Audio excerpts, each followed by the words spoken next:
Hello बच्चों, अब गरुड़ ध्वज का द्वितीय अंक राष्ट्रहित में धर्म स्थापना के संघर्ष का है।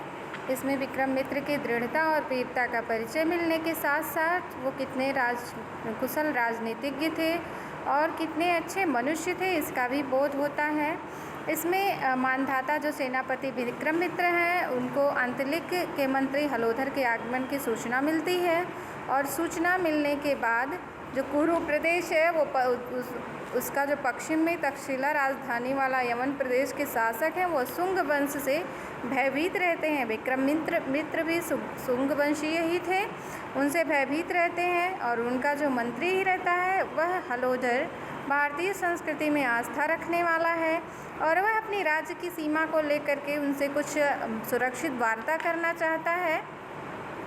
विक्रमादित्य देवभूत को पकड़ने के लिए कालिदास को काशी भेजने के बाद बताते हैं कि कालिदास का वास्तविक नाम प्रथम अंक में हमने पढ़ा कि कालिदास को उन्होंने काशी पर आक्रमण करने के लिए भेज दिया था, वहीं अंक समाप्त हो गया था। अब इसमें उनको भेजने के बाद कालिदास का वास्तविक नाम बताते हैं कि उनका वास्तविक नाम मेघरुद्र था, जिन्होंने 10 वर्ष की आयु में जो बौद्ध भिक्षुक बन गए थे और इसलिए वो उनको विदिशा के महल में ले आए थे और उनका एक नया नाम कालिदास रख दिया गया था। कालिदास का काशी का घेरा डालकर जब कालिदास काशीराज के दरबार के बौद्ध आचार्यों को अपनी विद्वता के द्वारा क्या कर लेते हैं, प्रभावित कर लेते हैं और देवभूति और काशीराज को बंदी बना करके विदिशा ले आते हैं। उस समय विक्रमादित्य और जो पहले से आए हुए थे यमन मंत्री हलोधर के बीच संधि वार्ता होती है, जिसमें हलोधर जो है विक्रमादित्य की सारी शर्तों को स्वीकार कर लेता है और स्वीकार करने के बाद वह राजा अंतलिक द्वारा भेजी हुई एक भेंट विक्रमादित्य को प्रदान करता है, जिसमें एक रत्न जड़ित गरुड़ ध्वज है। गरुड़ ध्वज ध्वज मतलब क्या होता है? झंडा, जिस पर क्या बना हुआ है? गरुड़ ध्वज, गरुड़ बना है इसलिए उसका नाम गरुड़ ध्वज और उसके नाम से ये नाटक ही हो गया गरुड़ ध्वज। तो उसमें एक रत्न जटित गरुड़ ध्वज है जो उसमें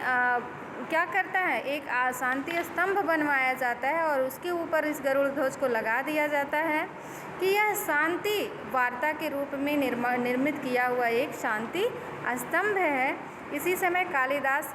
आ जाते हैं देवभूति और ऊपर हमने पढ़ा कि देवभूति और काशीराज को बंदी बनाकर विदिशा ले आते हैं और कालिदास के आगमन की सूचना जब बासंती को मिलती है तो वह कालिदास का स्वागत करती है और अपनी बीड़ा पर पड़ी हुई जो पुष्पों की माला है वह कालिदास के गले में डाल देती है। इस पर द्वितीय अंक की समाप्ति हो जाती है। अब तृतीय अंक में हम लोग पढ़ेंगे कि गरुड़ ध्वज जो नाटक है उसके गरुड़ ध्वज नाटक के तृतीय अंक में हम पढ़ रहे हैं कि नाटक के तृतीय अंक की कथा जो है अवंती में घटित होती है। अवंती के जो